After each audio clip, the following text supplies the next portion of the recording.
Jeffrey is a black pillar. There's nothing you can do to improve your looks. It's all over. You're coping. It's over for you, curry cells. You should just kill yourself. That's how black pillars actually talk. They tell young men who are feeling insecure to kill themselves if they don't have a certain height or characteristics of their face. Black pillars like Jeffrey hate to see you on self-improvement. They don't want to be proved wrong. Jeffrey will try to pull you back down into the bucket of the crabs. He doesn't want you to invalidate his excuses. For a long time, I thought I was ugly, and I genuinely thought that there was nothing I could do about it. I thought I was ugly simply because I was brown-skinned, and I had this belief that brown people were just unattractive, especially to the white women that I wanted. It was only until I adopted a positive thinking mindset when I started going to the gym and I realized that progress was possible. I started to convince myself that I could also progress my face. I did research and I found a bunch of things, and I found that there's only around 5 things that truly can change how attractive your face is, and it's worth implementing all of these. Here is a picture of what I used to look like when I was 18, and here is the pictures that I take now. Adonis has a warrior skull. What a fine specimen indeed. He looks phenomenal, with a jawline as sharp as the spear of Zeus, and the hunter eyes that would make black pillars proud. There's only 6 things that matter in terms of your facial attractiveness: low body fat,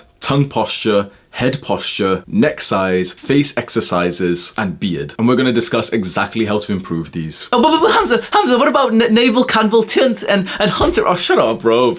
Black pillars, man. We're not going to discuss things that you can't change because, at least to me, that's a complete waste of time. There's of course 100 different tiny bits of your face that make up the attractiveness, but thinking about something that you can't change is for losers. So let's go through in order of importance. Firstly, low body fat. This is obvious and common sense, but some guys still have too high of a body fat percentage. The ideal body fat that you should set the goal off is around 10 to 12%. This is when your abs are completely visible. You may even have some veins around your abs and your V-line, and you'll have a sharp jawline with no baggy skin underneath. One huge point that no one mentions in terms of low body fat is that to look even better at a low body fat percentage, you want to weigh more. You simply want your body weight to be as high as possible whilst also remaining lean. And the way to do that is to bulk up first and then cut to get leaner. This is what I looked like at 120 pounds and I was fairly lean, but you can see that my face didn't exactly look chiseled. Whereas when I put on a fair amount of muscle 2 to 3 years later, this is what I look like at 150 pounds. You can see a big difference in my jawline. The more that you weigh whilst being lean, the better that you'll look. Focus on increasing your body weight and then cutting.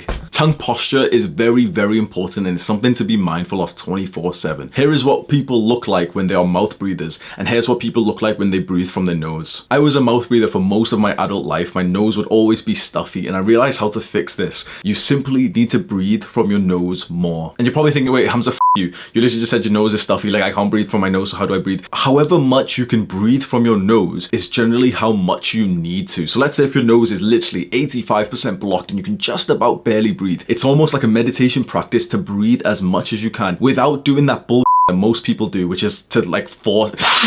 Don't do that stupid bullshit. Just calmly breathe silently through your nose, and that's how much air you should be taking in. The reason why your nose is generally blocked, even though you'll believe that you've got allergies or any bullshit you've been convinced by doctors, generally the reason why so many people's noses blocked is because they simply don't breathe from their nose because they breathe from their mouths. The more that you breathe from your nose, the more it'll open up, but you need to go through the trials and tribulations of breathing through your nose when you can hardly do so, and it's completely safe, and it's even healthier to do this. Simply breathe through your nose in a very silent, calm way and do a full exhale. Breathing from your nose will allow you to assume the correct tongue posture, which is when your mouth is closed, your tongue presses up against the top of your mouth, and you want to really focus on getting most of your tongue against the top of your mouth, not just the tip, but most of it. It takes some practice. I don't care what anyone says, this literally changes the shape of your skull. Once again, these are pictures of me when I ended puberty at around age 18, and 2 years later, I still remember this blue picture in the gym when you can literally see that my face started to grow outwards in more of like a warrior skull shape. Head posture is very, very important, and it's so overlooked in terms of facial attractiveness.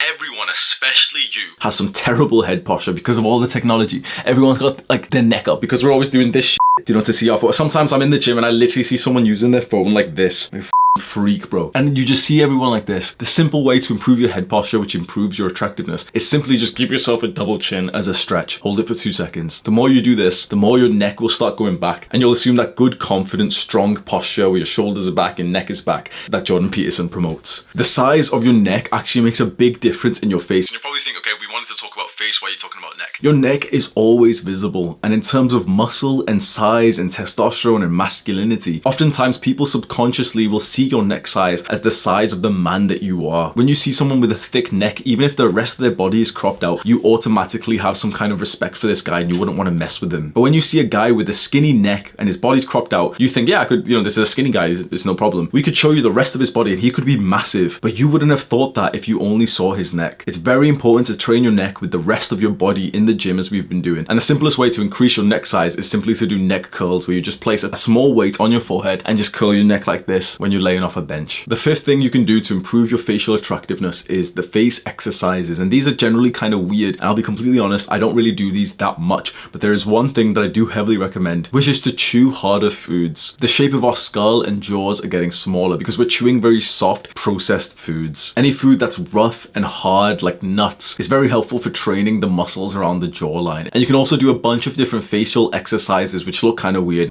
My friend Chris at First Man made a full video on the facial exercises, which I'll link below. And finally, the last thing that you can do is grow and also shape your beard to improve your facial attractiveness. If you can't grow a beard just yet, and you feel like you should have the genetics to do so everyone in your family can grow a beard, even your mother, then it's just because you haven't actualized your masculinity yet. This is like bro science and everyone disagrees with me, but I'm 100% sure of this. If you are genetically capable of getting a beard, you will get it when you become more masculine, when you become more of a man and you take responsibility. Take more responsibility, look after more people, become a leader, and you'll see that your beard will grow faster than ever. If you've already got a beard, it's very important that you shape it in a certain way, which is to have the mustache and the chin longer than the cheek and the sidelines. A very important part of making your beard look good is shaping the underside of it. You want to trim up the beard to your jawline around the cheek here and have the beard come down about an inch near the chin, like this. Do the hard work, especially when you don't feel like it. Mwah.